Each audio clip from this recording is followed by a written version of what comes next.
Thank you for joining the second webinar. So I'm Cyrine Gannoun.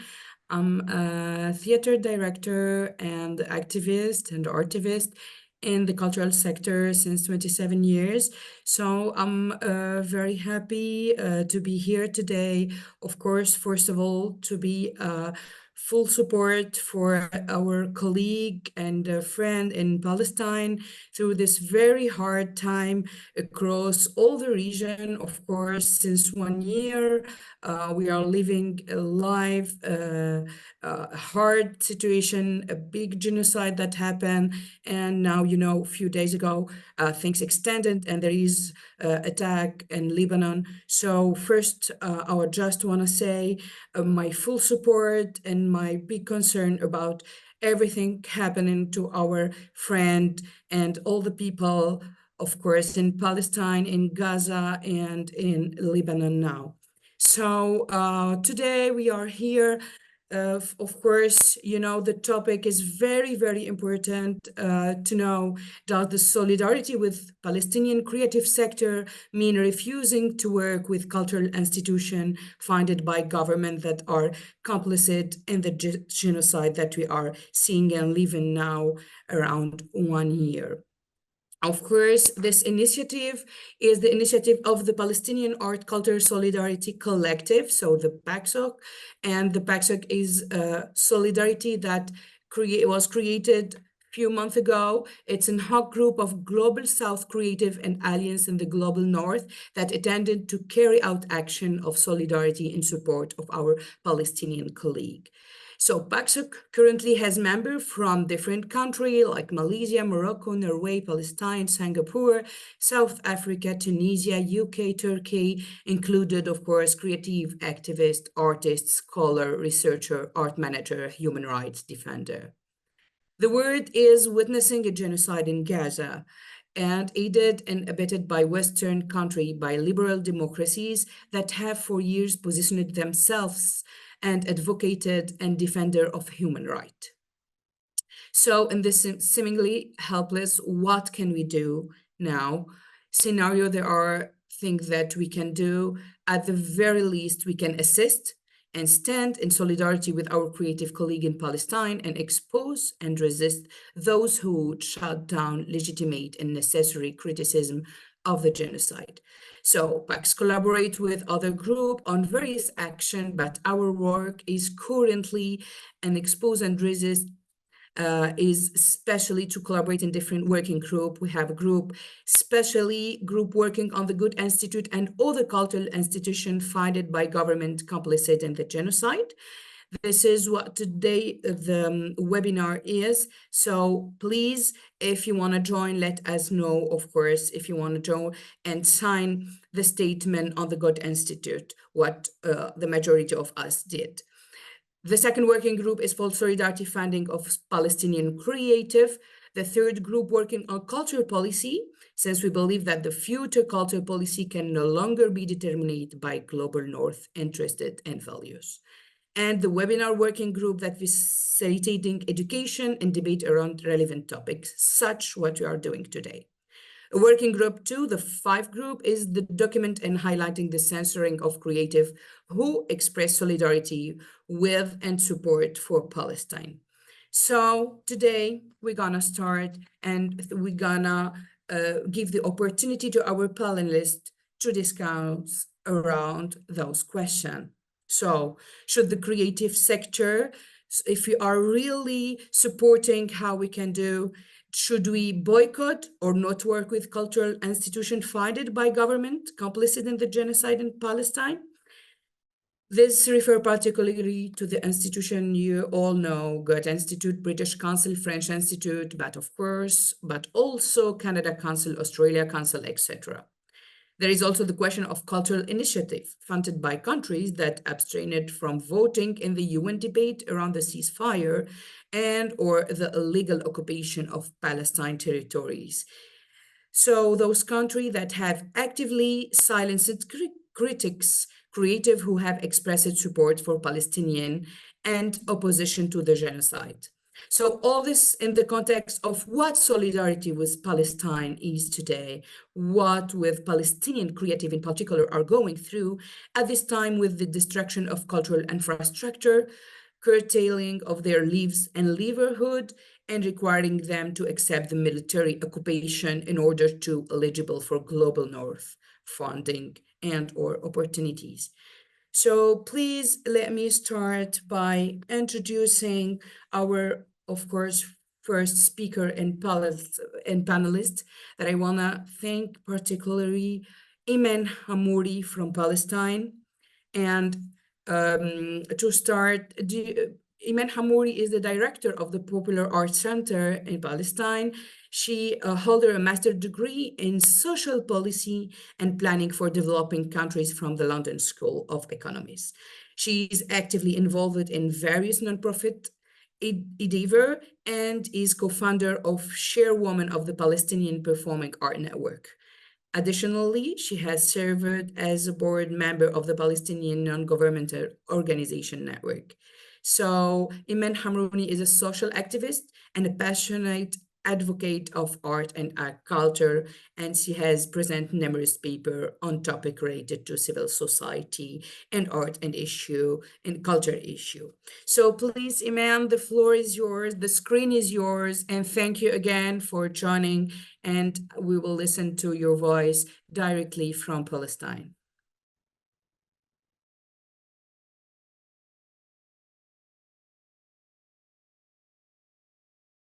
Iman, please turn on your mic. Okay. You are off, yes. Thank you. Thank you. Thanks a lot, Cyrine. First, I would like to thank PACSOC for organizing these significant webinars, especially in these difficult times. Thank you, Mike, Kathy, and Dounia for your efforts in organizing these webinars. To address and provide recommendations regarding the topic question, I think it's important to put things in perspective first and present the transformations that Palestinian creative art institutions as part of the larger civil society have gone through. Like before Oslo Accords, Palestinian art groups, cultural centers, and art unions were established to preserve the Palestinian identity and cultural heritage. And this was part of the struggle against the Israeli occupation, as cultural and artistic activities were prohibited, including traditional dance, songs, and even painting the colors of the Palestinian flag. Some of the artists got arrested just for being artists.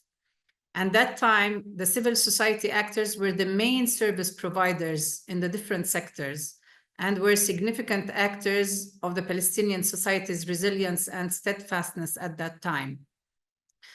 But after Oslo Accords in 1993 and the establishment of the Palestinian Authority, the service provision was divided between the Palestinian Authority and civil society organizations. And here, the donor community started to take a significant role in providing financial support to both the PA and the civil society organizations. Of course, the American and European funding was based on their political assumption of building governmental and non-governmental institutions for the future state, where in fact, this funding was not contributing at all to that. On the contrary, it appeared to be paving the occupations, it appeared to be paying the occupations bill by supporting both the authority and the civil society organizations. Of course, this funding played since then a significant role in perpetuating the occupier that has been creating facts on the ground, even worse than that one before the Oslo Agreement, where settlements were expanded and the number of settlements increased after Oslo Agreement. The restriction of movement increased due to the closures and checkpoints. So I believe that foreign governments' funding has always been conditional and scrutinized and was according to the Israeli occupation's criteria and framework. That was at the expense of Palestinian people and their cause. I will give you two examples that have to do with art and education. One, you could see it clearly through the fund that was poured for the Israeli-Palestinian normalization cultural projects, especially in the 90s. These normalization projects were either carried out in a different country that has nothing to do with Palestinians' real environment and put both Israelis and Palestinians in a fake atmosphere. Or these projects, on the other hand, are done by emotionally blackmailing Palestinian youth to get permit to meet their Israeli counterparts in Jerusalem that they have dreamt about visiting it since they were born. The other example that I will give you is the Palestinian educational curriculum. Donors imposed conditions for funding Palestinian curriculum to silence their narrative in agreement with Israeli demands. Of course, in 2002, 2003, during the Second Intifada, conditional funding was clearer and put on the surface by the American government through USAID agency, where the civil society organizations had to sign the certificate of terrorism, according to their definition, of course. And what did this mean? This means that the civil society organizations have to criminalize the Palestinian political factions and consider the Palestinian struggle against occupation as terrorism. Of course, most of the CSOs, non-governmental organizations, civil society organizations, including the art and cultural organizations, refused to sign and revoked the USAID funding at that time. This happened along the false accusations of Israeli NGO Monitor against the Palestinian NGOs, demanding donors to stop their funding for these organizations. Unfortunately, a number of donors responded to them. And this culminated to the introduction of the EU political conditional funding in 2019, where most of Palestinian art and cultural organizations at that time coordinated their efforts and succeeded in confronting and opposing the political conditional funding. They refused to get such funds from the EU and other individual European countries. And following October 7th, many governments not only were complicit with the Israeli occupation in its genocidal war on Gaza, but punishing the Palestinian victims and depriving them of resources. Following this shameful and scandalous position of these governments, a group of Palestinian organizations, coalitions, and networks active across diverse sectors launched what we call ONE Initiative towards independence from colonial funding and utilizing all accessible resources. Of course, I believe my Palestinian colleagues talked about it in the last webinar. I believe we should differentiate, coming back to the question, I believe we should differentiate between the cultural centers that are independent from their governments, although they get funding from it, and those cultural centers that are affiliated with the government and abide by its positions. As for the independent cultural centers, we deal with each one case by case to examine their stand. I think this global South dialogue and discussion gives more holistic picture of how to deal with these cultural centers based on our diverse experience that each one of us went through with them and how these cultural centers deal with people's self-determination, how do they deal with oppressed people around the world, how they want to either, do they want them to stay oppressed or they want them to get liberated. So this is how we decide now. We are the ones to put our conditions. It's not anymore the funding or the government's funding, the foreign government's funding that are imposing their conditions. Now we took this initiative, ONE Initiative, to say that now we raise our conditions. We have our conditions in order to say that we accept your funding or we revoke your funding, depending on how do you deal with our Palestinian people, the suffering of our Palestinian people? How do you deal with the whole Palestinian cause? And are you with the liberating and self-determination of the Palestinian people, or you are against it? And this is the stand that we've taken. Of course, I mean, if we're taking this issue globally, I think we need more each one of us to talk about their experience in order to have this voice collectively. We have to have a collective voice together, and I think this is the right moment, and this is the time to have this collective voice, and we will be stronger together than each one dealing with the issue alone. I know that some some donors, they stopped their funding, even not only to Palestinians. Of course, I'll give an examples afterwards about how some funding agencies stopped funding Palestinians, and I mean they punished the victim. But I'm talking about even some donor agencies, they stopped funding for Arab organizations just because they stood by Palestinians and they were against the genocidal war of the brutal Israeli fascist occupation. I'll stop here if there's, and then I'll talk more and give examples maybe in the second round. Thank you so much. Okay, thank you so much, Iman. Thank you so much, of course, for giving us the perspective, the context before Oslo Accord and after. I appreciate a lot of things that you said, and are very relevant, of course, how there was funding before, how was the situation to be able to talk under the Palestinian flag and culture and heritage. And of course, at the end, what you said, that we are today the one who are posing our condition to accept funding or not, from whom. This is, of course, for Palestinian, but I think it's open to Arab world and South, and all person and artist feel concerned, really. So I think today is time to pose our condition to find our project and art and creative sector. So thank you so much. And of course, you still have time to react and to answer questions that we will have from our audience.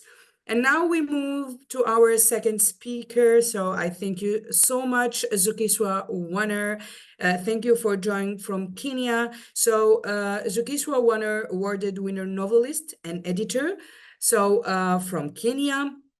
And she's awarded of 5 novels, a satirical nonfiction, a travel memoir, and 4 children books. She has also edited an African anthology of young adult fiction and East African anthology of short stories, and an African Asian anthology. So her long-form essay on Palestine, published last year, Vignette from a People in an Apartheid State, has been translated into Portuguese, Spanish, and French, with an Arabic translation in progress. So Love, Mary Kills, latest novel, available in bookshop in Southern, West and East Africa, and Itinerant at Heart. So Wanner may be heard laughing in African city near you without notice. So you are so welcome, Zukiswa, and please, the floor and the screen is yours. Please turn on, yes, your mic. Thank you so much. Just a correction, I'm actually joining you from Knysna in South Africa, and I'm from South Africa. I just stay in Kenya. How is everyone? Thank you very much. I'm just going to start with a little reading. This was a bit crazy because I finished writing this on, I finished writing Vignettes of a People in an Apartheid State on June 30. And which was exactly a month after the death of one of my friends who was very pro-Palestine, South African writer and journalist, Eusebius Makaiser. And I remember that day I couldn't get out of bed And really the essay is based on my journey in Palestine last year when I went to the Palestinian Festival of Literature. And of course, it's a long form essay, and it has resulted in, well, I wrote it, and then in addition to that, we also had, just recently, I think those of you who follow him, Tines Neisi Coates has actually also written a book on that particular trip of solidarity with Palestine. And so this is a very interesting topic to have on account of the fact that some of you might know I was the first African woman to be awarded the Guta Medal in 2020. And earlier this year, I gave it back. And I gave it back as a response to the German government, while the Guta Medal is suggested by Guta Institutes, but it's still a state commendation. And I didn't think that I could actually keep a document, a medal and a celebration of something that is given me by a country that's complicit in a genocide. Also, I just need to show you my nails. Anyway, so I'm gonna read something from vignettes, and I'm gonna read something from vignettes really just so that you get where I'm coming from regarding my very strong opposition to, what was already happening in Palestine and what has been exacerbated now. Let me just scroll down a little bit.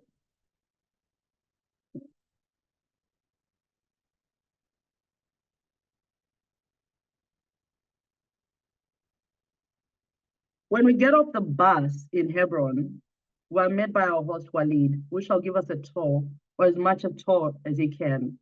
Given that there are many checkpoints in Hebron, and as a Palestinian, despite this being his town, he's not allowed into certain areas. We have not walked 75 meters when a sight that no one should have to see in 2023 greets us. In the distance, 4 children who appear to be siblings between the age of 7 to 11, 2 boys and 2 girls, with the boys being oldest and youngest respectively, are being told to turn back at gunpoint by an Israeli soldier who looks no older than 22. The boys are in t-shirts and black pants, and the girls are in gray school tunics with pink shirts. Underneath their tunics, black tights. Apart from the youngest, they all carry backpacks. Walid asks us to ask the children what has just happened. If I say it myself, you won't believe it. We ask, they tell us. They were walking home from school. Their home is 200 meters away from their school, but a checkpoint now separates their home from their school. So these young children are now seen as a threat on account of being Palestinian and must walk 1.2 kilometers round to get to their home. I ask myself whether a Palestinian child who grows up in such a situation can see any goodness in the Israelis at all, given what they have to endure from a young age. On one of the streets, we see some rabbi, and Walid called our attention to homes that do not have locks on their doors. South Africans and Namibians of a certain age will recall when the apartheid police and soldiers in their countries could walk into their homes at any hour of the night. So too for Palestinians in H2. Of the 126 cameras in the town, some of them are placed on the balconies of Palestinian homes. This means that sometimes at any hour of the day, Israeli Defense Forces may get into their homes under the pretext of angling the camera at a certain way or fixing a battery. The residents of the homes on the particular strip where these cameras are thus discouraged from locking their doors as they will be broken down, if not opened timelessly. We turn around and Walid attempts to show us Al-Shawada Street, which used to be a thriving center of commerce. He's not allowed to pass the military checkpoint because he's Palestinian, but when we show our passports, we get foreigner privileges and are able to video and photograph this now very dead street, where the only people around the soldiers at the different checkpoints and settler women and settler women wearing turbans, some walking hand in hand with their young daughters wearing tutus, confident in their safety and the Israeli state's ability to protect them. Very different to the Palestinian children seen a while prior. In this former commercial area, more than 500 Palestinian shops have been closed and 800 more Palestinian businesses have since shut down because there is no business. I've been meaning to buy keffirs, and all along a new friend, the son, has discouraged me, suggesting that I buy in Hebron instead because they need the business. I did not quite understand how desperate the situation is until I get there. The sellers of Hebron markets their wares aggressively to the point of personal debasement. And something of our common humanity dies in each of us. They, because they would not want to be at my or any Hebron tourist's mercy, and me, and I suspect other tourists, because I'm ashamed to witness the personal debasement. I'm reminded of the shame I feel when I see old men and old women in my own country, in Namibia, in Zimbabwe, in any African country, when also trying to market something to anyone they believe is moneyed, and how, upon receiving what should be the benefit of a fair trade, they will instead bow their heads and say, "Thank you, boss, madam."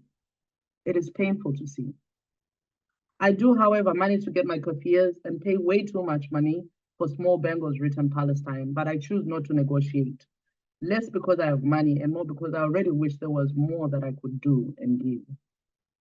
We witnessed soldiers walk into Ibrahimi Mosque, wearing their boots to get instructions from their superiors. This is such a common occurrence that the custodians of the mosque have put a strip of plastic where the soldiers normally march and take their commands. The custodians know these young men and women will not remove their shoes, so they attempt to give their home of prayer some dignity themselves. And what I find interesting about Hebron soldiers is that many of them seem to be of Ethiopian origin. At one time, one of them asked us not to take photos at one of the checkpoints. It's the only time we're unable to take photos. Maza Mengiste and I shall discuss later about how none of the African soldiers we encountered were able to meet our eyes.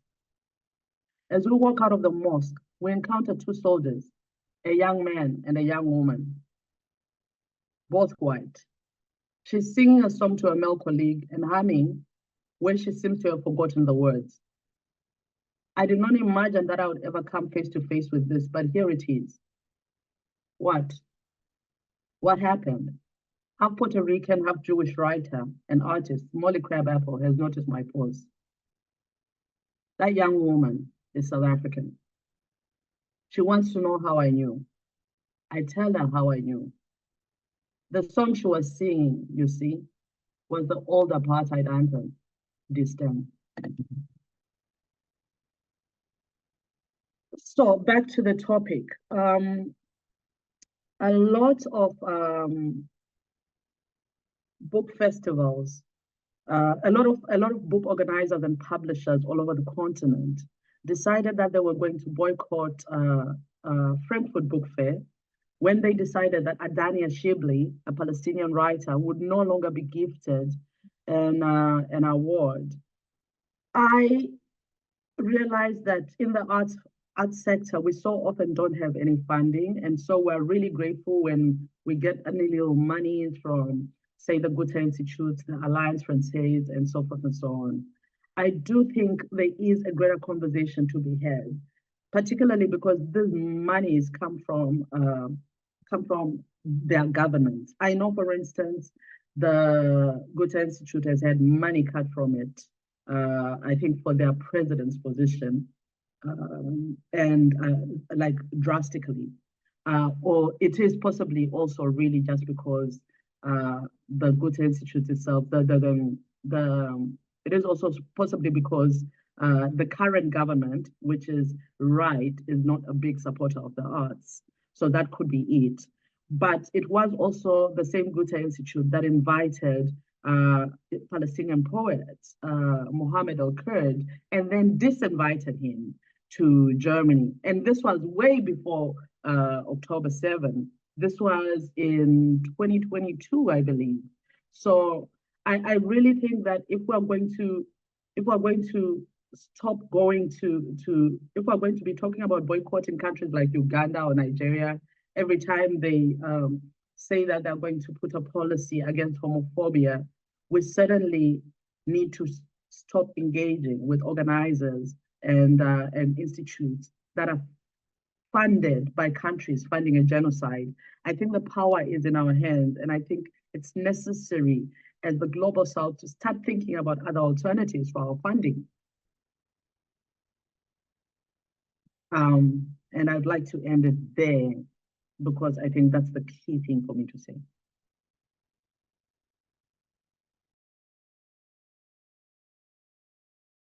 Thank you so much, Zukiswa, and I'm really sorry for my mistake. Thank you for reading and sharing the text. It was really very touching. And of course, I remind your position for the award you got from Good Institute and that you gave back as a position, of course, and protest against the position that we all know of the German government and all the incidents you remind regarding the novelist and artist from Palestine that happens, and as exactly you said, not only from October 7th, but even from years and years, this usual practical they do. So thank you for your intervention and position, and of course, we will open to you after if you want to answer a question and share again more about your position. And now we move to our third speaker, and we welcome so much Natacha Melo from Uruguay.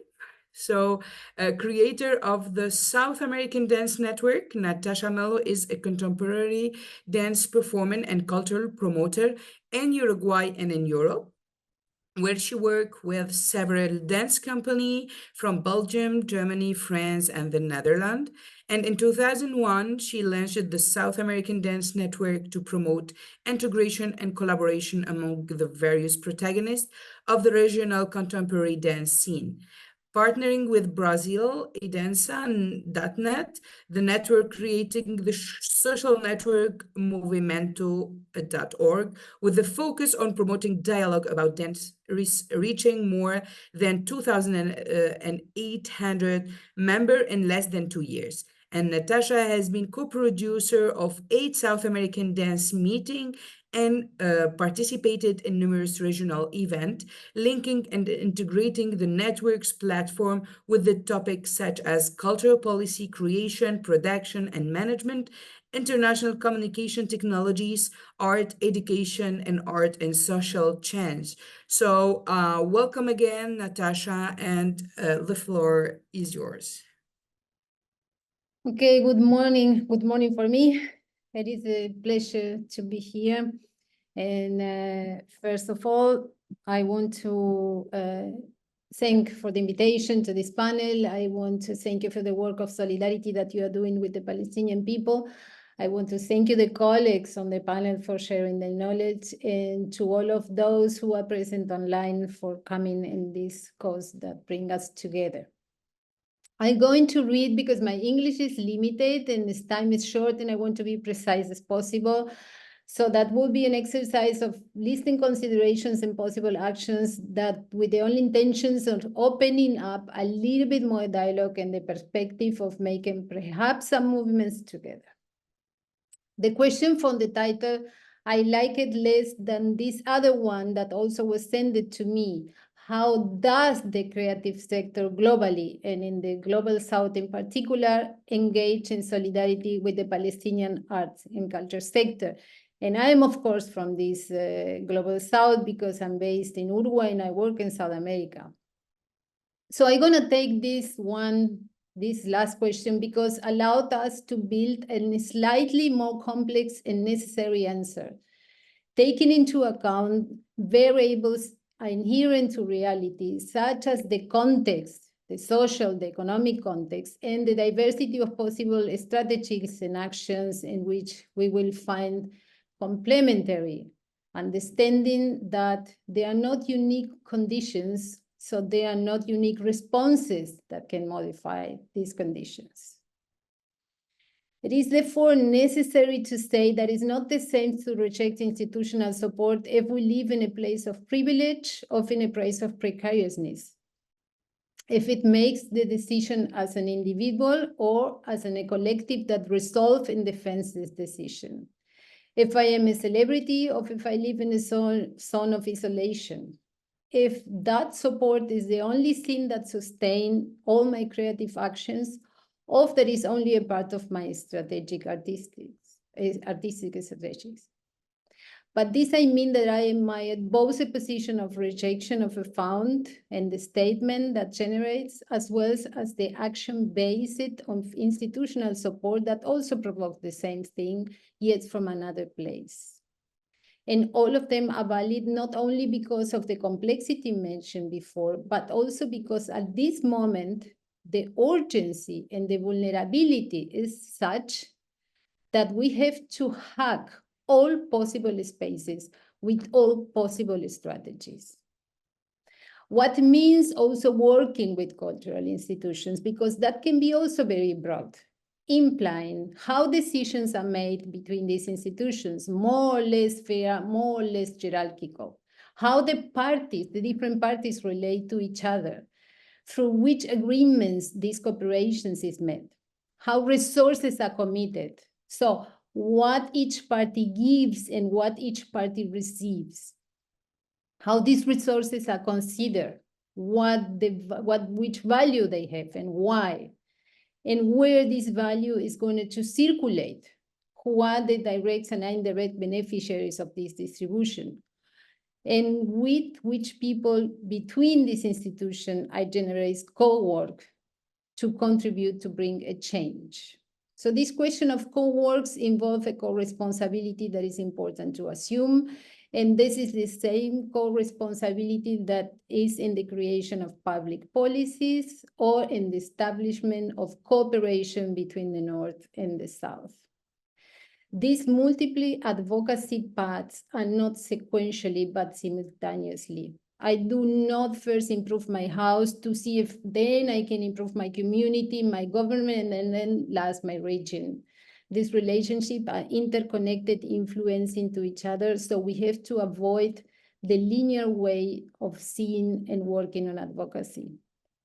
And it's true that we'll observe a rather outdated idea of cooperation, and that we know that these institutions have not been able to absorb the changes that society has been through at great speed. We can say that we are in crisis, but we not have been able to install other models that could replace these institutions. It is true that some cultural institutions have raised a cloak of censorship, sometimes subtle, but sometimes very declared, that prevent a serious, critical, fermenting, and necessary debate of the subject of colonialism, occupancy, dominance from all perspectives, including the uncomfortable ones, like the case of Palestine. It is true that an undeclared but omnipresent fearful atmosphere has been installed that observes, censors, and cancels all attempts of difference and diversity. So, well, this has consolidated a more than a dangerous precedent for the altered culture because it deprives them in the essence of meaning. This is where we must have an impact because it's the core of the dispute. There we have a task together. Cooperation and cultural dialogue is a duty and a right, and we cannot not ask anyone to defend one right but abandon another, just as we cannot abandon cultural institutions and empty them for meaning. It makes life easy for those who do not deserve it. Let us think of the courageous demonstration of students all over the world in favor of Palestine, and of the trials of the teachers who support them. Will we ask those students and teachers to abandon the universities? Will we give away, just like that, the public institution to the hegemonic power? Both solidarity and resistance should be conceived from all aspects of the problem, which is systemic. and which manifests itself in various forms of terror and impunity, and we witness in Palestine, and it hurts us to the bone. Destruction is everywhere, manifested itself in different ways, and we have to understand these connections between facts and context. When I see a good part of South America continent going up in flames, literally, now, as it currently happens, and I understand that this means the permanent loss of species, biodiversity, fertile land, drinking water of native communities, of millenary cultures, of a future for all of us, is when we have to make these connections. Illegal deforestation has increased more and more, and there is no way to stop it because greed is bigger than the forest. And this greed is the same greed that we see today in the settlers. We have to make a connection. When we witness the killing of leaders, of native people who defend the environment for all of us, or when we witness the silences of journalists who try to report ethically, or when we see the manipulation of our behavior through our technology device, or when we see corporations operating beyond states in the name of freedom and economic growth, is all part of the same problem. The political crazy moral leaders who vote in parliaments against peace, against education, against the so-called gender ideology, those who want to privatize the health system, prisons, those who are able to speculate, extract, disregard, trade, and exterminate. As life is something abstract and capital something real, no? They are also part of the same problem. Hiding that, distracting, disguising the obvious is the role of the elites, but what is our role then? Culture has the power to make transformation as a resistible flow, to reach where other fields do not reach, to make the invisible visible, to transform fear into desire, truth into doubt, body into contact, and communities into territories of relationship and mutual support. And also have the power to multiply itself exponentially, to navigate time and space, to cross borders, and to foster coexistence. Little of this will happen if we are not able to deepen the connections with an ecosystem of knowledge, experiences, and resources from other sectors. For the challenges we face, we need atypical, innovative alliances with other fields of knowledge and other agendas. We also need specifically from the Global South to seek other forms of sustainability that they are not based on dependence and support from the North, but rather of networks, of logic, of partnerships and peer-to-peer collaboration. We need to identify the alliance in the North and cross geographical barriers in order to rethink other identities and complicities that are open to new possibilities of being and living. We need to understand cultural cooperation, cultural policies, and the institutionality as a collective construction and a social demand in permanent struggle, revision, and update. We need to think about culture from a non-patriarchal and decolonial perspective with an emphasis of communities and territories, based in decentralization of authorities and functions and recognizing human rights and the rights of the herd, our common home of life. We need to do all what we can do to keep Palestinian culture alive and vibrant. The voice from the artists, loud and clear, those from the past, from the present, and from the future, because yes, there will be a future for Palestine.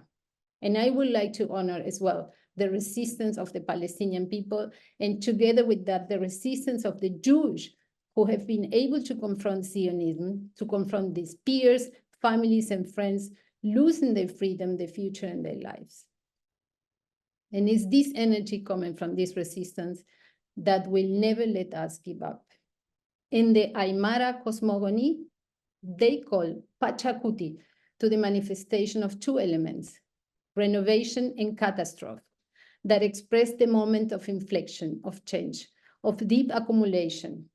Catastrophe and renovation inherent to the moment itself, capable of tensioning the historical time and altering the linearity in a very slow process. So, can we find the time between the time we have? And I stop here.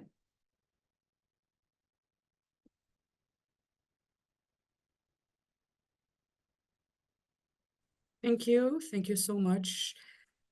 Thank you, Natacha. It's pretty strong and very deep around really to, as you said so many times, to rethink cooperation, to rethink that we know the strong of the art and the impact. I will say the sentence you said, of course, we all know how important and how impacting the art are, but especially what you said, make the invisible visible. So we have to rethink our collaboration, rethink the border, of course, the power of what we can do all together and to make things change with that very difficult situation between all the different position, government, politics, and our fragile different maybe situation in countries, South, and different things that we really want to do and we want and we need to do and to share together, and how long that we are able to do that. So thank you again for your first share, your first exchange and position. And I think now we can open to the question from the audience, maybe to develop more how we can today have a position, how to support, how to be here with impact to our, of course, friend in Palestine, but of course between us, how to be stronger and how to make things change for, of course, funding and financing and keep going, doing art and keep fighting and keep making our voice attend the rest of the world. Okay, so I think that, do we have the first question? The first, okay, this is the first and only question that's in the Kenya. I don't see now the first question in the chat. Okay, so maybe I will ask you before I have the first question. Can you in the chat? Okay, so okay. Yes, we have the questions. Thank you, Dounia. So the first question is, what are some alternative funding structure we can turn to in this time? So in your opinion, if who wanna answer, Natacha or Zukiswa or Iman, who wanna answer, in your opinion, what if we decide to boycott or to, as she says, Iman, to choose our condition before asking any fund or another. But today, in that position, what are the alternative that we can suggest funding our structure, especially in our art? So Zukiswa, please. You know, I've been thinking about this at length, and one of the spaces that I've been thinking, particularly in Africa, and I know that there's such places that exist also in Latin America and probably also in the Middle East. But with South Africa, with Africa, I think of like institutions like African Women's Development Fund. I think of Afrexim Bank, you know. But and additionally, I also really start thinking that we should be holding our departments. A lot of our countries have departments of arts and culture, and we should actually be asking them where the money is going to. They can't just be giving to the people that they like or whatever, you know. Is it a competitive process? Do you have a National Arts Council in your country? Maybe we need to look at that as well. And of course, I do like the PACSOC idea of also having like our own funding where we can contribute if we can, so that if something is really needed, an artist has a fantastic idea, they can apply to it, you know. So they are, South Africa is lucky to have quite a few. There's Anfasa for non-fictional writers. There is National Film and Video Foundation. There is, yeah, so there are quite a few, but there are also like continental ones, and there are also like Global South ones that we can think about. I want to go deeper if you want, just in that question. For example, you mentioned in Africa, and of course in North Africa, especially in Tunisia where I am, the majority of funding of collaboration is especially national or between African countries somehow. So I think too we need an alternative in the global world, or to have a connection with the other artists from all over the world, even that we are not dealing with their government, but you know, of course, a lot of artists in Europe or in wherever in the world are supporting and totally conscious about what happens in Palestine, and ready, of course, to collaborate and to talk about that with alternative funding that we are not seeing clearly and strong now, to be honest. So did you think about that part, about to reopen more than the national, all the 2 or 3 countries in our continent? So I'm gonna tell you this, Cyrine. I've been really quite crazy in this regard, because I was talking to an Algerian writer friend, and I have become quite anti Global North. So much so that I don't even attend, I don't even accept invitations to travel to their countries anymore, because I can't. So it's a conversation that I have thought about it, because I was talking to one of my friends who is in California, and I was saying, you know, how would you make solidarity work for the artists at home? Because there's somebody who had wanted to perform at one of the art sectors. And she said, well, you know, she said she wasn't comfortable with them doing it because it's an art sector that's funded by the Global North. And I was like, well, but you are staying in the Global North. So essentially you are funded by the Global North. So, you know, I don't know like how, I personally would want to be led by a Palestinian on this one. Like, how do you see solidarity? What does it look like to you, Iman? I believe, I mean, like there's always alternatives, but we have really to dig deep, because we got used. Even, I mean, like we fell in the trap as Palestinian civil society organizations, that we only looked at the North.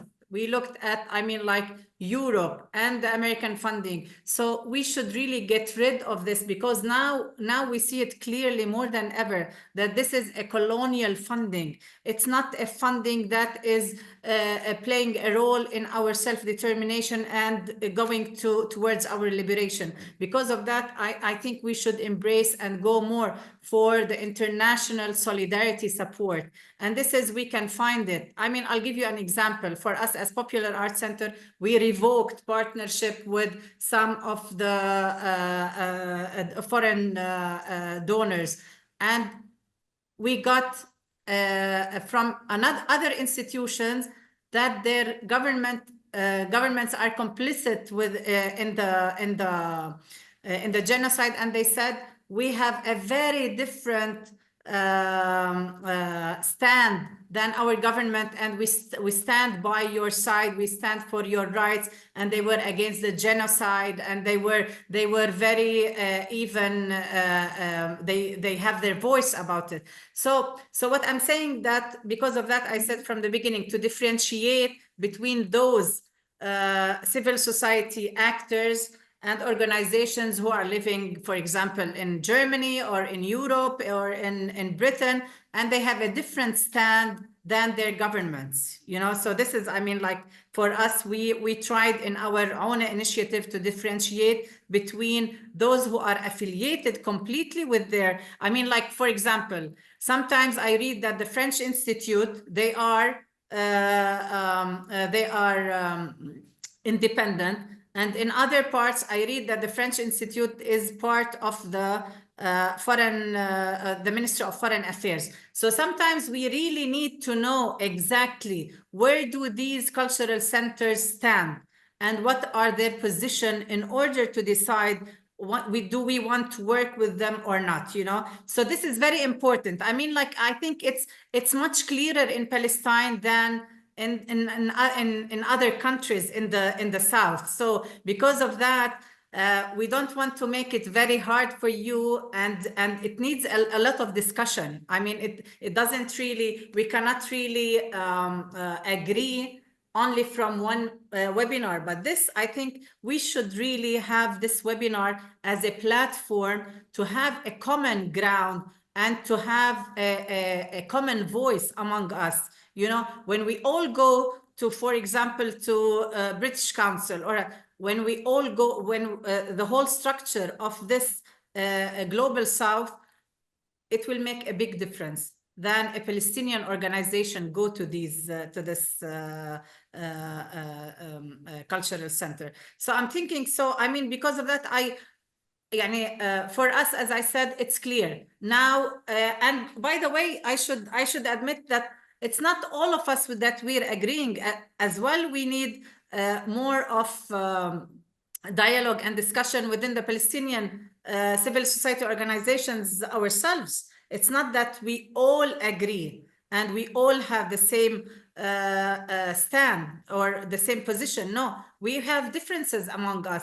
But as I said, I mean, to some of us, things became clearer, and we should take a stand and we should be proactive rather than reactive to what's going on. Because of that, we started, and we're growing with our initiative, and we were amazed how people, they reacted positively, because what we're doing today is nothing compared to the price that people are paying in Gaza and even in the north of the West Bank. This is, Iman, if it takes, if I have to pay the price to close down my art center for the sake of having a stand, I will do it. This is, I mean, like, that's we have to think to that level, to tell you the truth. Thank you. Okay, thank you. Okay, so we have other two questions. So how can we keep occupying and resisting in cultural spaces like the Good or Alliance, French Alliance or British Council, while rejecting their award and including at the same time, until we have just these places for funding? So Zukiswa or Natacha? Zukiswa? Or Iman, if you want. I mean, I said it, as I said, I mean, like, it needs more discussion, you know. I mean, like, for us, we took here, we took a position with regards to these cultural centers. But I think, I mean, like, I'd be happy to hear some other experiences from the South, what they have witnessed. I mean, what I heard from you, Zuki, that you did, I mean, like, what you did, it was out of conscience that the genocidal war on Gaza, that you had to really give it back, to give the award back. So this is what I'm saying, you know, I cannot really dictate what it should be done. We can only have initiatives that that we can all raise awareness of, and we can talk more about it and open dialogues around it. But there should be more discussion within each, let's say, I mean, like, countries in the South, those who are dealing with these cultural centers, if there has been any change on their stand. But I mean, for us, even here in Palestine, we are working on raising people's awareness. Yani for us, even, I mean, here people, they will say, if we did not take the funding from this Western funding, we will close down. And this was the decision. Okay, I mean, like some people, they were ready to close down, you know, as a very low price for what's going on in Palestine and the genocide that is taking place. Because at the end of the day, these money are, as we call it in Arabic, these are, I mean, like blood money, that they are killing our people. Do we agree to take it, or we should revoke it? I mean, this is, it's a matter of principle, to tell you the truth, more than, because I mean, for me, just if it was the idea that I need my organization to survive at the expense of the whole cause of Palestine, this was not even the goal of establishing the civil society organizations. I mean, the civil society was the main actor, as I said, to help people to resist, to help people to steadfast. It was the main actor for people's resilience, and it was part of the liberation, you know, against the Israeli occupation. And I'm talking this about before Oslo Agreement, but after Oslo Accords, even some civil society actors, they still have the same line, that they're walking on the same path. They're not free. They did not buy this political illusion and this political illusional assumption that there will be a Palestinian state, you know. So I mean, this is what I have to say. Thank you, Iman. So another question. So the question is, what if we abandon the institution like Goethe Institute and create our own art economy between the three countries outside of Europe and United States? So I'm not seeing all the part, okay. And the question, this is for whole panelists. So if we are to approach Global South country for funding, should we have set of criteria as a minimum for what may be morally acceptable funding from such country? Do you see the question, Natacha? Yeah, Natacha. Well, Yes, I say already in my speech, but the question is complex. It's more complex than the founding, and it's more complex than countries, because the problem operates in a very capillary way, you know, in a very, they don't operate anymore with the logic of nations, with the logic of formats, institutions. Blood money is all the money. There doesn't exist money that is not coming from an injustice. It is really, we have to think with a broad and a complex approach to these questions. So when we discuss that, we don't have to think only in which fund we can apply, which is going to be clean, but we have to really to question, apply for what? Because we have to really question what we are doing in the arts right now, in this context of origins, in this context with life worth nothing and capital everything. Because there is the question of extractivism and capital and greed to have more land and more power. And so we have to really think about what we want to do with our voice and with our actions. And I think we have to think out of the box of arts and culture, because we need alliances. We are too, that doesn't work compartmented, doesn't work in a, you know, and then the agro does things, and the economy does something, and the health system does something, and the human rights movements. We have to try to think together We are too weak. We are losing this battle. We are losing lives. We are losing earth in biodiversity that we cannot allow to lose in order to survive. So we really have to try to think in an expanded way. The problem and the answers, they are not easy. They are not easy. They Yes, are not. So if I understand, of course, think out of the box, and of course, but I have the question is thinking together, exchanging together, doing those kind of action, but do you think that we have enough fund or enough stronger to work together and to fund and to finance all our structure powerfully and to exchange all over the world? Are we enough able to do that? Of course, thinking together, it's already what we, I think, do in so many kind of network or initiative, but funding at the end, the project, how can we fund them?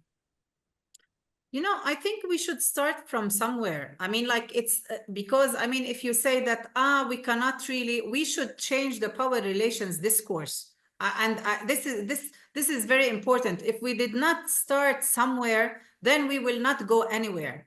Yani, this is my, every time we want to start an initiative, will we succeed? Let's try. And I mean, like we've started. I mean, like for us, we should believe in ourselves. We should believe more in ourselves that we can do it. And the problem is that we're not going south together. This is our problem. I mean, like we're always, and as well, Palestinians, they're always going to Europe more than going to Latin America, going to Africa, and so on. So this has to change, or even to Asia. So this has to change. And I think that another problem is that with the South, they're always building relationships with the governments. Like, for example, when I want to go to Latin America, they have this bilateral agreement with the Palestinian Authority. What about having this connection with civil society organizations directly? So we have as well to change, I mean, what's going on in the South, even, I mean, like how the tools they're using, the agreements they have. So the whole discourse, the power relationships should change. And I think, no, we can do it if we try, if we go there. We're not even there, you know. So if we go there and we have this persistence and we have this how you say it, trust that we will do it, no, I think we will do it. Okay, I'm believing in this. I'm not saying it, I mean, like just out of the blue. No, I believe in this. We started this, and really I have a real belief in this. And even, I mean, like if I give you within the our initiative that we, in order, because I mean, like when the funders started to cut the access of resources, we thought that we should share our resources, and each one has their own resources that we can share among each other. So we don't need this funding from these foreign governments. So no, we can look for tools how to do it. Okay, so the two more those questions are for you, Iman. So you described the difference and discussion in the Palestinian civil society on the topic of conditional funding. So to what extent do you consider it to be a priority for the Palestinian civil society to agree on a collective stand towards the international donor? So this is I think it's a top priority, because it's not anymore, I mean, like in end of 2019, when the EU imposed its conditional funding on the agreements, and this, I mean, like I'm talking about political imposition, when they wrote in the agreement that in a way it states criminalization of our Palestinian factions and criminalizing our Palestinian struggle. Because of that, we, I mean, let's say mostly who took really a stand against this conditional funding were the art and cultural actors and organizations.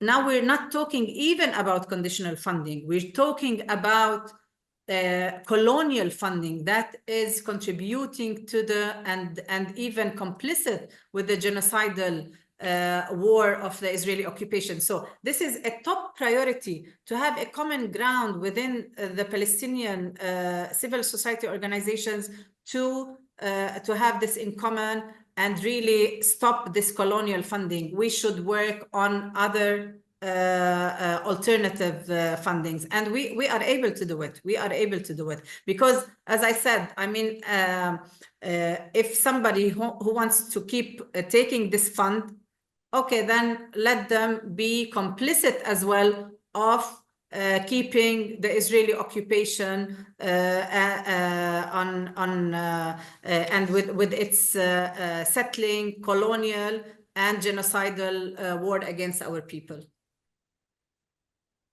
Okay, and the question before is, how is your organization able to survive at that moment? Has it been affected by change in funding in the last year, of course? And have you had to decline funding from any sources? This is for me? Yes. Okay.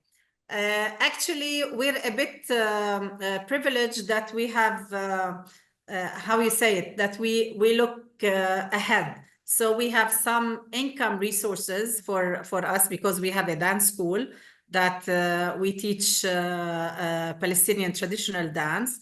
And we do some other activities that bring us, I mean, that we have revenues and income generation for us. So, I mean, like these self-revenues helped us to steadfast and to confront this conditional funding. By the way, we, I mean, like in the end of 2019, we revoked, I mean, fund from the EU, and as well, we revoked funding from the SIDA, the Swedish agency, that they were our main funders. They were our main funders. Nevertheless, till today, we're able to continue and grow. Because of that, I'm saying that if we look at our tools and if we really, now I think people should not really look at things like before the genocide.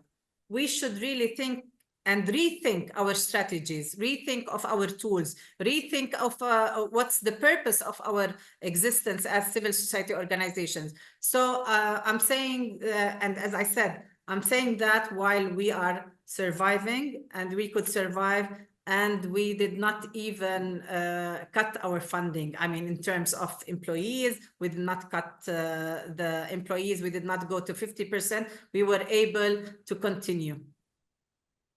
Thank you so much, Iman. So now I have several government, organization, and individual in the global south have been mobilized and raised funds for humanitarian aid to Gaza since October last year. So there are funds and there is political will to some extent. So the specific issue is how do we amplify the needs of Palestinian art and culture sector with this community? And there is so much value in the supporting artists because they have the power to change the narrative, which is cruel to country decades of dehumanizing. So I'm sorry, I need to see the question, the end of the questions. Okay, I can see it's got. Okay, for Natacha, no. For Natacha, this is question for, no, it's not the question for Natacha, sorry.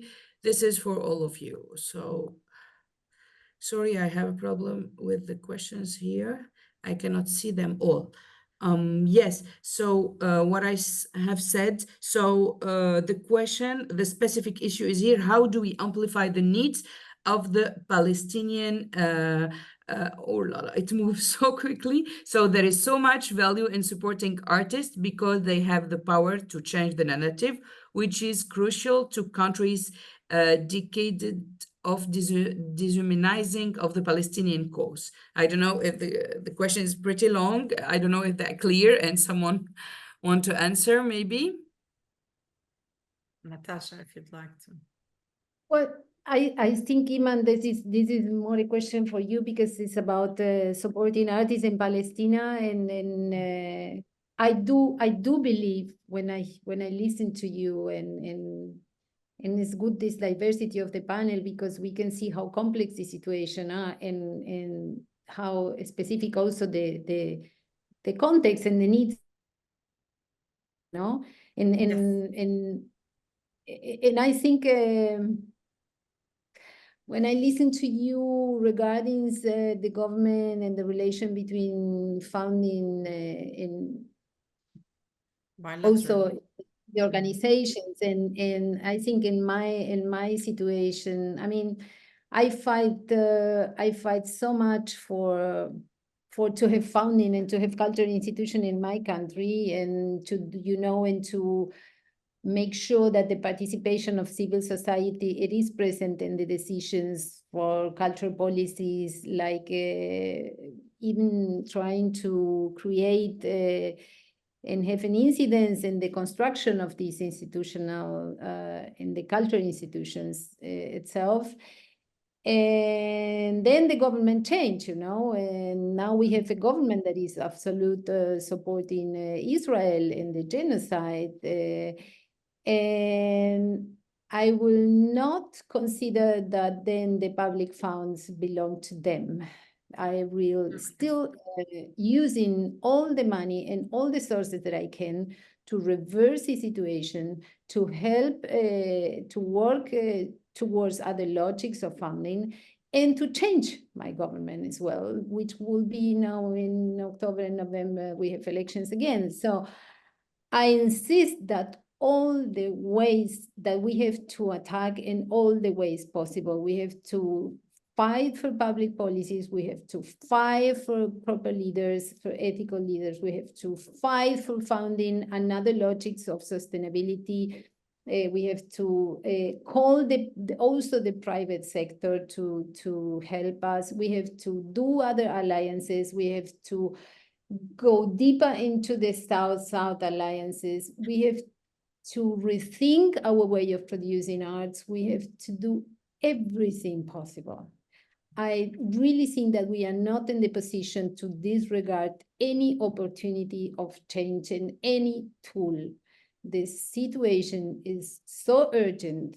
When I see you and this, I think is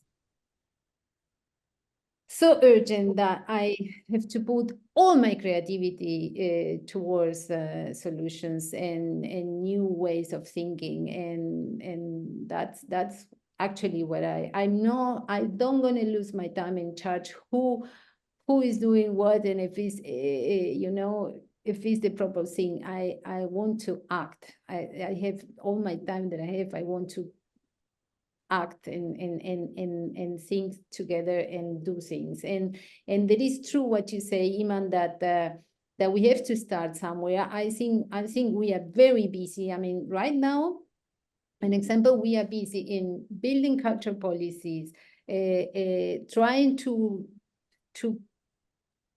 make sure that democracy is full of meaning, building alliances with the South, questioning the sustainability, trying to help artists in solidarity, trying to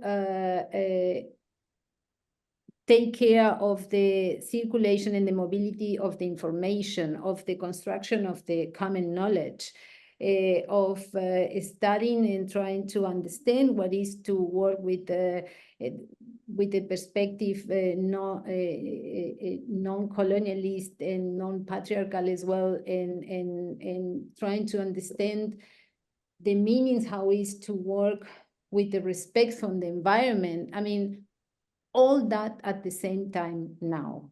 All that at the same time now. That's for me the key. It's like we have to change in our at the end something that that is missing, the connection and the interconnection between subjects that bring us today in this context. And I think, Natacha, what you said, all of it is important. All, I mean, all what you said that should be done is important to be done, you know.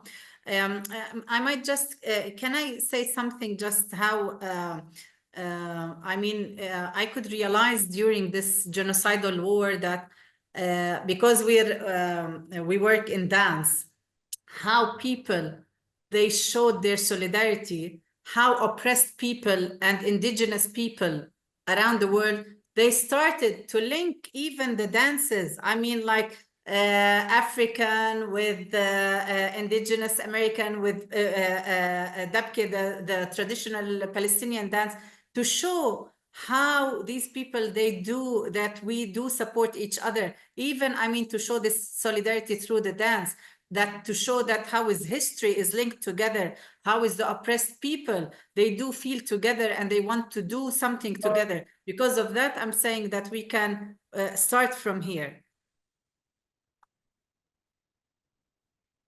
Okay, thank you, Natacha and Iman. So another question. So with regards to music, it's a bit easier to imagine we can book artists to perform and pay them directly. But what about fields like visual art and film, for example? How can we reclaim this art from the institution and structure that have artists trapped in their system?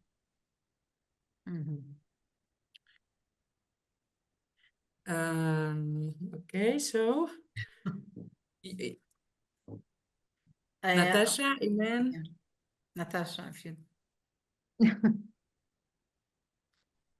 I didn't get it actually, the question right. Maybe I didn't get it. I will ask it again. So the question said that with regards sorry, to I understood you. I mean, I heard you, but what does it mean that, I mean, like it's easier with music, but with visual arts, they're trapped within the, I mean, I didn't know, what do they mean by that? If the one like who asked the question can just analyze it or clarify it. For example, the institution for movies, it's totally big funds. It's not directly like paying artists. So it's all big right. funds. Okay, I got it. We Yes, know yes. from where they came. The biggest fund of for cinema. And for example, artists want to be in that project, but should he be concerned from the funding of the movie he's working on, for example, I guess? Well, if they took a stand, I think they should be worried. I mean, depending. No, sometimes even if somebody's working on a movie, and this movie tackles, for example, let's say the Israeli settlements, or tackles something in the south that, I mean, talking about oppressed people, would they fund him or her in the first place? Let's ask this question. Will they get this funding if they're doing something about the oppressed people and their sufferings? So it should be how you say, mutual. I think it's mutual, depending on what you're doing. If you're doing something that you don't really care about the people suffering, then of course automatically you will take from the oppressor. If you're, or the colonial funding, if you're caring about people suffering, then you will refuse to take. So it depends, you know. So it's not like, let me tell you something. Once when the conditional funding, I mean, like when the EU imposed the conditional funding, some they said, it's only formalities. Let's take it and do whatever we want with this funding. But no, the EU will come to you. They say that it's formality, but when you have a song, they will tell you, this song, it's talking about struggle. We cannot fund it. So it's not that they give you the money and you only sign formalities about terrorism certificate. No, they do follow what you're doing. So I mean, it should be mutual. If you do something against this colonial regimes, then they will not fund you in the first place.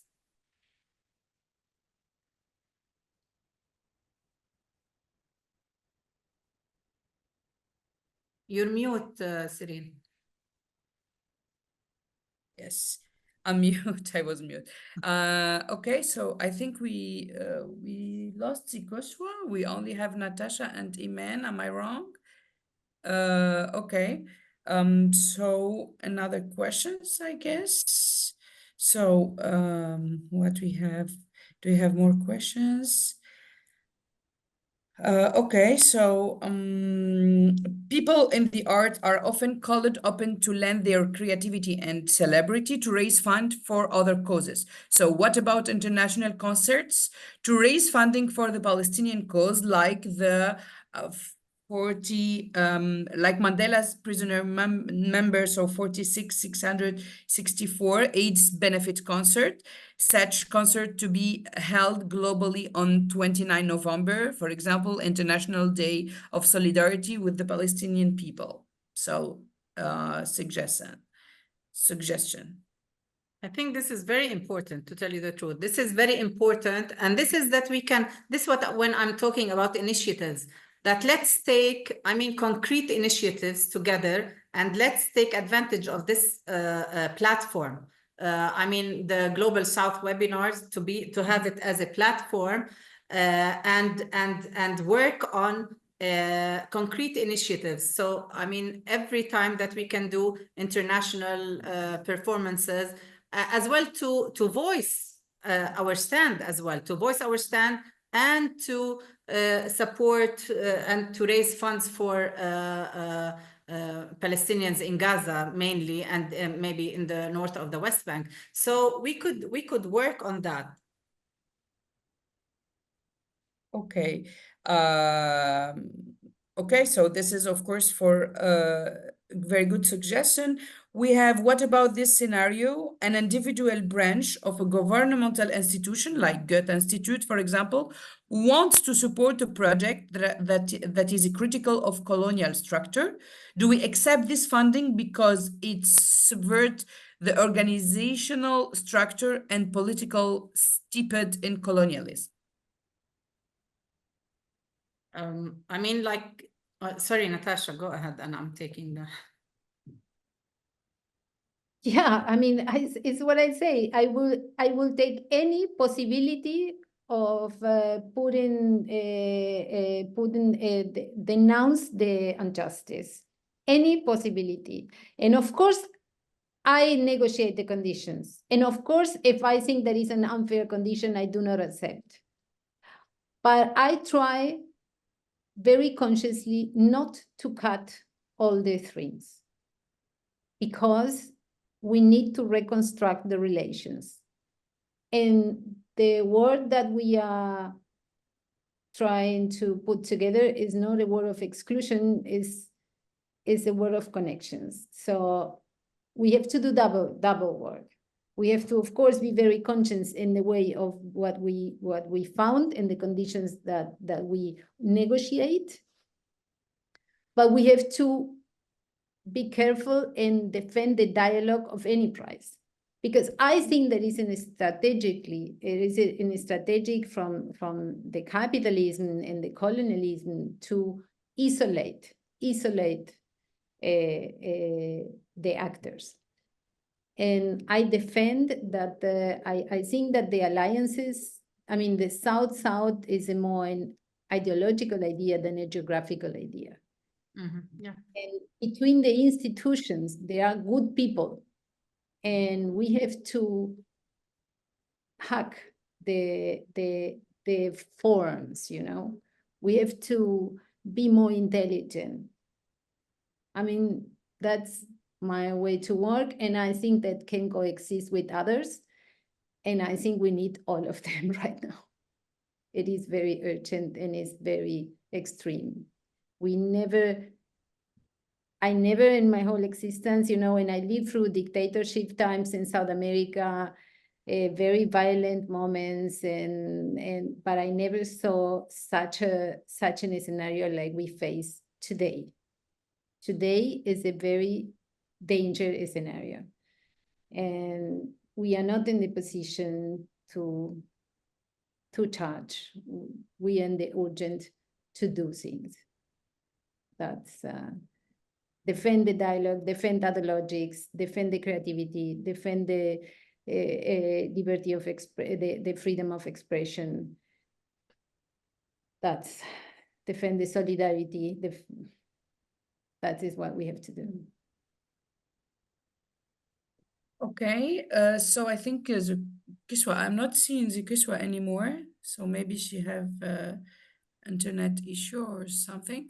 Okay, so another question. So there's a thanks for you, of course, and a big thanks for your sharing. So what do you say? Would you say to the many artistic directors in Germany whose response to the genocide is, yes, we understand what is happening in Gaza is horrific, but my institution cannot say, I'm sorry, the answer, the question left.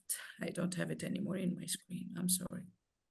So I understand this question, and that is what can I say to them? They're going to have a double trauma in the history, because they have the trauma of the genocides against the Jewish people, and now they're going to have the trauma of the genocide of the Palestinian people in the name of the trauma that they have before. So I don't know. I really think that this is a very that's going to be very difficult for the German culture to be able to digest that with some perspective. Right now, there is fear. Right now in Germany, there is people that are very brave to stand against all that as well. And I want to work with these people as well. And because it's not easy to be, you know, in this territory and to still be against. And I think we have to try. That's why I deeply believe in networking, and I deeply believe in collaboration, because I think that for all the circumstances, they are specific. When we have a broader scenario, we can compensate, we can collaborate. So that's very important, you know, that's very important. If there is, if we have to find indirect a source to help Palestine, we can do it. And if I can be a tool for that, I will do it. Direct or indirect. There is many ways to do the things, and right now there is certain urgency. It's not what I say is not my urgency right now to see how German people deal with their own conscience. It's not my priority. My priority now is to see how can help sometimes native people that they are very isolated in the Amazonas, defending the biodiversity for all of us. How can I help the Palestinian people? How can I help the Lebanese people right now? How can I try to change my government in the next months with the willing of my citizenship, my democracy? That's at my priority. Okay. Thank you. So I think we don't have another question. We don't have any questions, or an individual branch. We answer it, I think. What about this? No, we answered the government institution. Like, yes, we answered already that question. I'm not seeing question anymore. So maybe I will give you like 2 or 3 minutes to maybe to go straight to the topic. Of course, like in general, there is any thing you want to share you didn't say already, something more you want to add about this difficult questions that we ask. I know there is no one answer, but maybe there is something that you want to add in that session. I believe I mean, like each one can speak from his or her own reality, you know, that, I mean, like for me, maybe with this, I mean, like today, things are much clearer for me than yesterday, you know, and what should be done for me, it's even clearer. And what traps we have fell in the past, we should really, it should not be done once again for us after this genocidal war. So I think for me, but I see here, PACSOC maybe takes, keeps taking the lead to have this discussion and dialogue. We should really understand each other's reality. As Natacha says, maybe she comes from different reality than Iman, than Cyrine. So maybe we should look how these different realities meet and how do we work together? What is acceptable for each reality and what is not acceptable, For me, Natacha understands what they're doing, but for me, I do not understand when I should always pay the price. Why Palestinians should pay the price and they should go under genocide, So this is for me, sometimes things maybe there is not clear, for others are clearer. So I believe we should, it's as you said, Natacha, it's a complex question. It's not an easy to answer it, but we can still have more discussions, more dialogue in order to come up at least with common grounds among us. And to learn more about each other's reality, to see that what's acceptable for me is not acceptable for you and vice versa. And I think we should go from here as well to do concrete, what has been suggested to do concerts or to do art and cultural actions together. Let's really work on concrete things that as well, it brings us together. It even brings us together more than just to have this discussion and dialogue without gathering around a concrete action. Thank you so much. Thank you so much, Iman. Natacha, please. I agree with Iman, and I thank for that. And I think, of course, that's the key, to find even between different interested, what are the common points, and act together, like you say, act together. And of course, you are the territory that are in the most vulnerable situation. So you also lead, you also lead, and we also have to especially look to your reality and in solidarity and in action. And what I can say is that I take that, and I take that we are in a process of building the South-South process to exactly found answers towards sustainability, towards a construction of a common concept of how we see our production and how we see our goals and our function in the arts and culture field, and we can commit to integrate you and your collective and your organization, and to see how we can have more visible and more present your struggles and your necessities and your word and your voice and your knowledge and your creativity, of course. And all my solidarity to you, and deep in my heart, I committed with that. Thank you so much. Thank you. Thank you so much, Natacha. Of course, thank you for all the speakers. I really thank you for sharing, and of course, for all the attendees.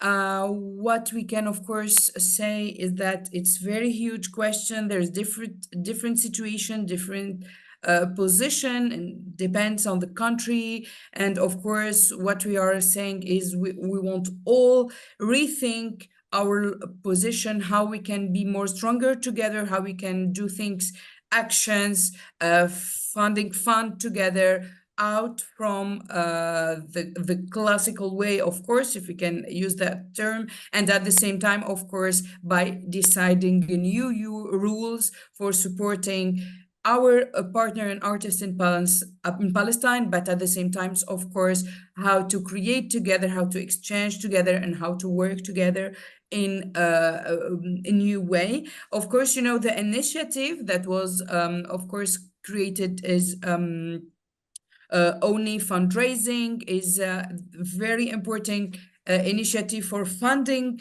in the PACSOC. So please, you have in the link here all the information about to donate to ONI initiative via bank transfer. You have the references of the account and all the information you need to help and to support. It's one way that we can support and not be depending on the global North funding. So please join, of course, join all the groups and the initiative of the PACSOC, so the Palestinian Art and Culture Solidarity Collective.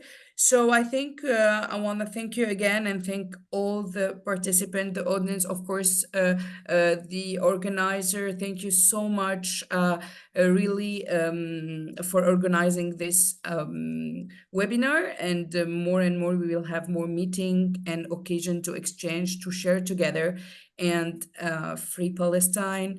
And really, I hope that that situation in Palestine, this genocide, stop, and we rebuild Gaza, and we wish all the freedom for Palestine. And of course, the situation in Lebanon now, it's really, we are very concerned too. So those two countries, a lot of consideration, power, strong, a lot of love, and we try to help from our side how we can, but we should do more. And I really want to end with the very important sentence that I heard from Iman that's still in my mind. We should put rules now. We decide how we do and how we go. And really, thank you so much. Thank you to all of you. Thank you, Cyrine. Thank you. You did a great job. Thank you. Yes, you. yes, my dear. Thank you to this powerful woman from the panel, all of you. Yes, thank you.